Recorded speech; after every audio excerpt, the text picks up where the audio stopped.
बच्चों सुप्रभात। मैं डॉक्टर विभूति भूषण, प्राचीन भारतीय इतिहास विभाग सर्वनारायण सिंह राम कुमार सिंह महाविद्यालय सहरसा में अतिथि व्याख्याता के रूप में पदस्थापित हूँ। अभी हमारे देश में और पूरे विश्व में कोरोना संक्रमण फैली हुई है, कोविड-19। वैसी परिस्थिति में हमारे देश के विद्यालय, महाविद्यालय और विश्वविद्यालय में शैक्षणिक कार्य स्थगित है, जिससे हमारे छात्र छात्राओं को पढ़ने में कठिनाई हो रही है। इन्हीं बातों के मद्देनजर आप लोगों की सुविधा के लिए ऑनलाइन शिक्षण व्यवस्था शुरू की गई है, ताकि हमारे छात्रों को किसी प्रकार की असुविधा न हो।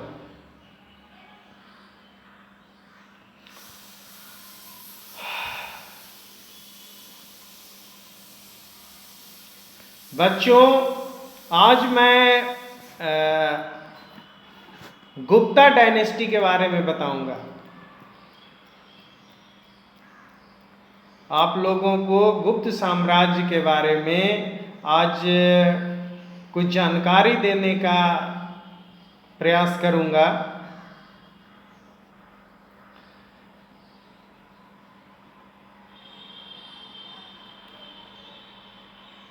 मौर्य साम्राज्य के विघटन के पश्चात भारत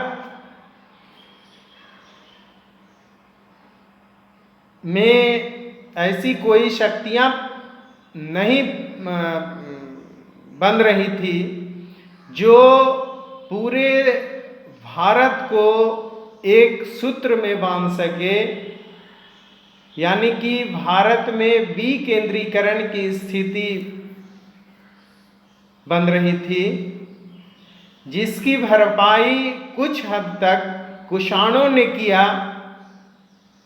लेकिन कुषाण साम्राज्य के विघटन के बाद पूर्णतः भारत में विकेंद्रीकरण की स्थिति पैदा हो गई और इसे समाप्त करने के लिए एक ऐसे सेना नायक की जरूरत थी जो संपूर्ण भारत को एक सूत्र में बांधने का प्रयास करे।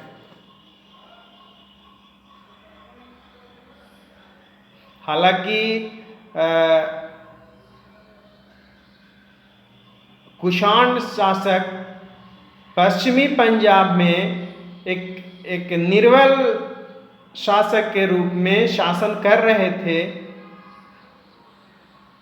और गुजरात के मालवा क्षेत्र में शकों का भी शासन था। लेकिन ये लोग इतना सक्षम नहीं थे कि संपूर्ण भारत को एक सूत्र में बांध सके और पूरा भारत विखंडित या कहिए विकेंद्रीकरण की स्थिति में बनी हुई थी, जिसकी भरपाई गुप्त शासकों ने किया और पूरे भारत को एक सूत्र में बांधने का प्रयास किया।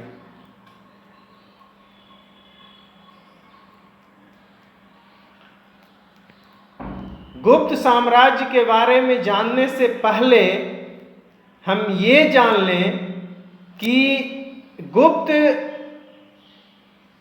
इतिहास जानने का साधन क्या है।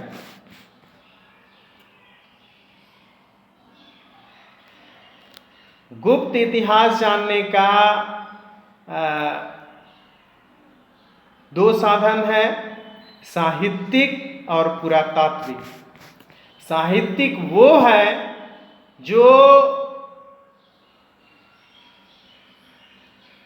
साहित्यों पुस्तकों से जानकारी मिलती है, उसे साहित्यिक स्रोत कहते हैं। और जो पुरातात्विक या इससे संबंधित सामग्रियों से हमें जानकारी मिलती है, उसे पुरातात्विक स्रोत कहते हैं। अभी मैं सबसे पहले साहित्यिक स्रोत के बारे में बताता हूं। साहित्यिक स्रोत में धार्मिक साहित्य, धर्मेतर साहित्य और विदेशी यात्रियों का विवरण आता है।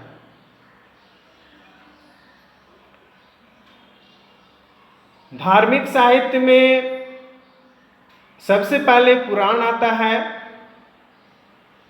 जिसमें वायु पुराण, विष्णु पुराण और ब्रह्मांड पुराण से हमें गुप्तों के प्रारंभिक इतिहास के बारे में विशेष रूप से जानकारी मिलती है। कुछ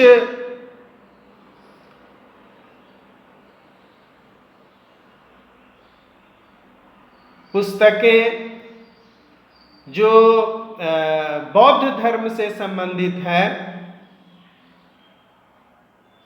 जिसमें मंजूश्री मूल कल्प नामक पुस्तक जो महायान संप्रदाय से संबंध रखता है, उससे गुप्तों के प्रारंभिक इतिहास के बारे में विशेष रूप से जानकारी मिलती है।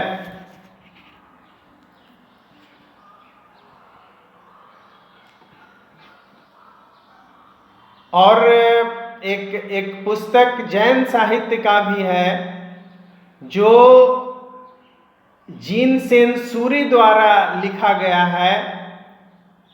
इस पुस्तक का नाम है हरिवंश पुराण। इसमें भी गुप्तों के करीब 231 वर्षों का शासन के बारे में बताया गया है और कहा गया है कि गुप्त लोग करीब 231 वर्षों तक भारत में शासन करेगा। पुराणों में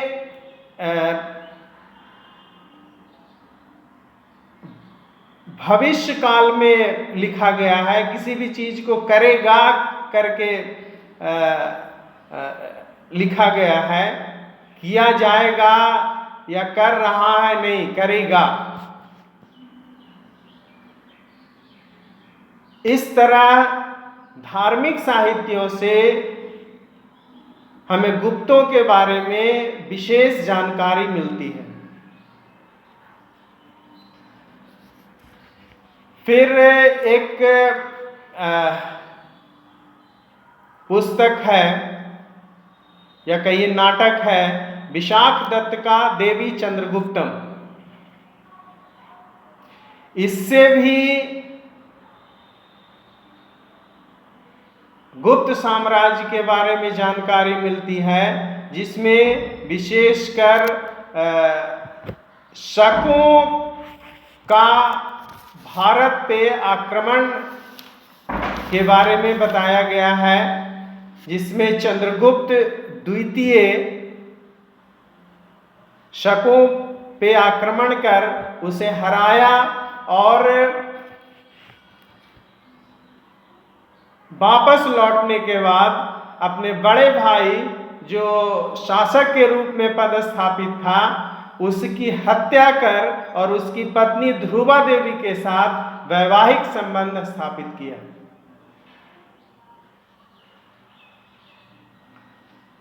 बाणभट्ट का हर्ष चरित्र भी गुप्तों की जानकारी देता है।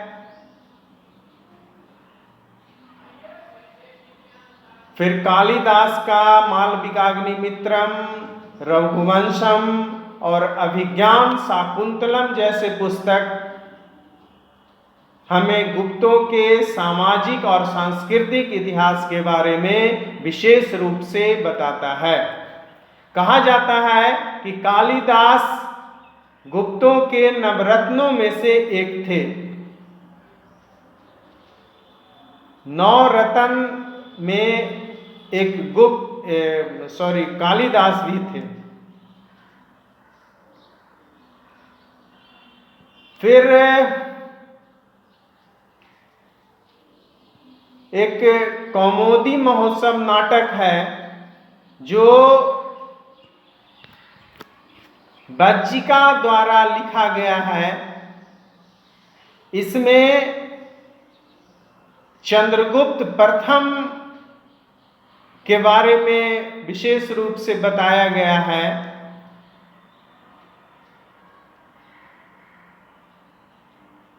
और किस प्रकार ये गुप्त साम्राज्य पर अधिकार किया इसके बारे में बताया गया। वात्स्यायन का कामसूत्र में भी गुप्त प्रशासन और नगरीय जीवन के बारे में विशेष रूप से जानकारी देता है। शूद्रक एक रचनाकार हैं। उनकी पुस्तक मृच्छक कटिकम नामक है, जिससे गुप्तों का सामाजिक और प्रशासनिक व्यवस्था के बारे में विशेष रूप से जानकारी मिलती है। ये धार्मेतर साहित्य है। अब आप लोगों को कुछ विदेशी यात्रियों के विवरण के बारे में मैं बताऊंगा।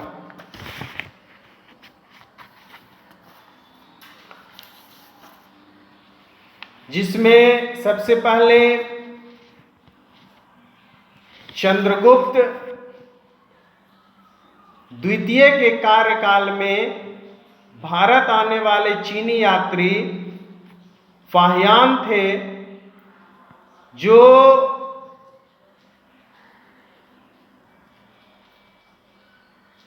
भारत में कई वर्षों तक रहा और यहाँ के बारे में विशेष रूप से अपनी पुस्तक फो क्यू की में वर्णन किया है।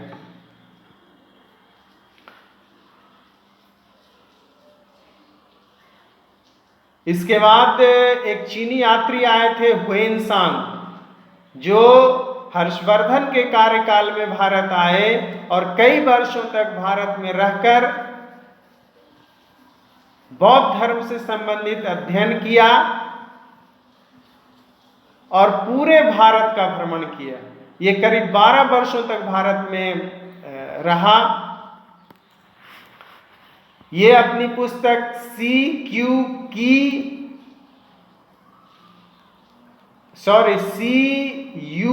की नामक पुस्तक में भारत के पूर्ववर्ती शासकों के बारे में, गुप्तों के शासकों के बारे में उल्लेख किया है। इसी ने कहा है कि कुमारगुप्त प्रथम नालंदा विश्वविद्यालय का स्थापना किया था। फिर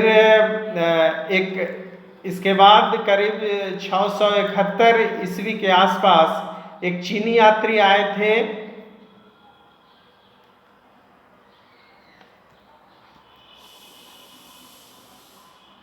इत सिंह।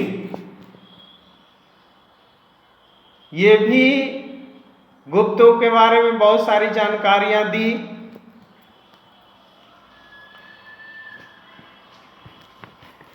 एक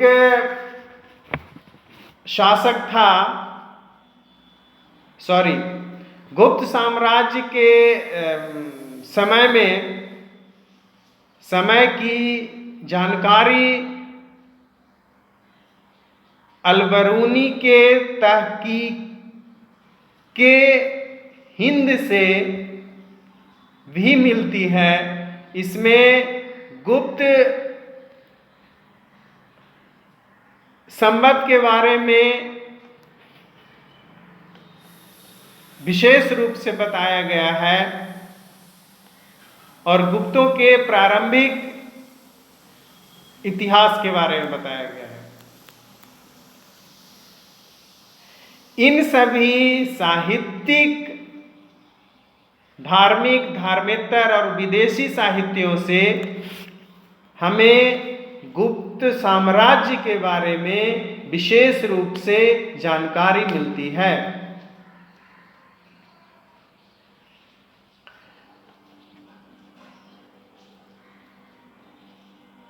ये पाठ यहीं समाप्त करता हूं, क्योंकि लंबा वीडियो होने के कारण ये आप लोगों के पास